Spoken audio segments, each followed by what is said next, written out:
Thanks for clicking. My name is Mark Mitchell. I'm a mortgage broker here in London, Ontario.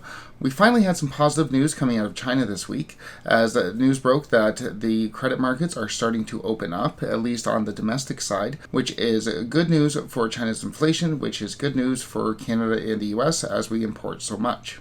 So what I want to do today is briefly check in with Evergrande. What? As we did receive some news that the situation is continuing to deteriorate for the real estate developer. Then we'll check in with Chinese banks, as the major news this week is that they've been stepping up their support both for the economy and for real estate developers as a whole. Finally, I want to take a look at the PBOC's, China Central Bank, release of its quarterly monetary policy report for 2022, as it takes a look at China's plans for the economy for the rest of 2022.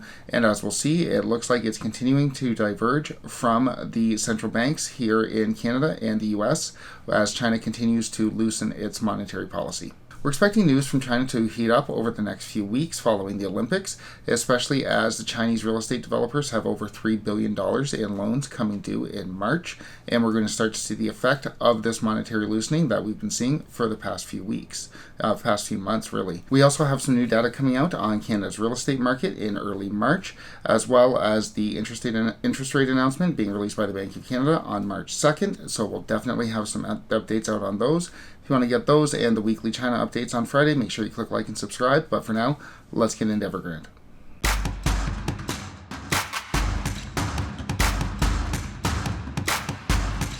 Things continue to look worse again for Evergrande this week. I don't believe it. Right? Well, Evergrande has promised to complete at least half of its construction projects over the next year. The distressed developer had over $157 million in assets seized this week by a court after it was sued by a state-owned real estate company, Shanghai Construction. Well, we spoke last week about Evergrande's plan to finish 600,000 units by the end of the year. The company was sued for overdue construction fees. So it's not overly clear how Evergrande plans to finish all these units when it owes so much money to these construction companies, when it's getting sued and having its assets seized by these construction companies, which are demanding payment for overdue loans. It was also reported that a growing number of construction and decoration companies are also writing off assets and issuing profit warnings from being unpaid by China's real estate developers. Works for me. So yeah, as these companies continue to go unpaid by Evergrande, by the rest of these real estate developers, I don't know how Evergrande can depend on these companies to finish the work that Evergrande has promised they will complete. Time will tell, but thus far, with asset seizures and more court cases coming to bear, things are not looking good for Evergrande going into 2022, despite its continual promises that it will make good. On to some good news though. As we've talked about in previous weeks, Chinese banks have been encouraged by Beijing to start lending out more and more money, to start getting the loans out there in order to get the economy going. Why? Because I just said so. Data just released this week, coming out from January, shows that this encouragement seems to be working, as China saw major increases in credit throughout the month, especially compared with December. Loans were up 6.7 trillion yuan, up from 2.4 trillion in December and 5.2 trillion in January of last year. So Chinese banks are getting the money out there, which is one of the most important things to do during a credit crunch, as access to funding can make or break an economy. And we also saw this in the property sector, as the Chinese banks are not only getting the money out to the overall economy, but also more and more to these real estate developers as well. So loans from China's banks have been increasing, and herein we see a big difference between the US and China. Back in 2008, the US Treasury Department basically had to twist the arms of the big banks to even accept some of the bailout money that was being distributed to all of the banks. If the financial system collapses, it will take every one of you down. Meanwhile, in China, when China says that they want the banks to lend, the banks lend.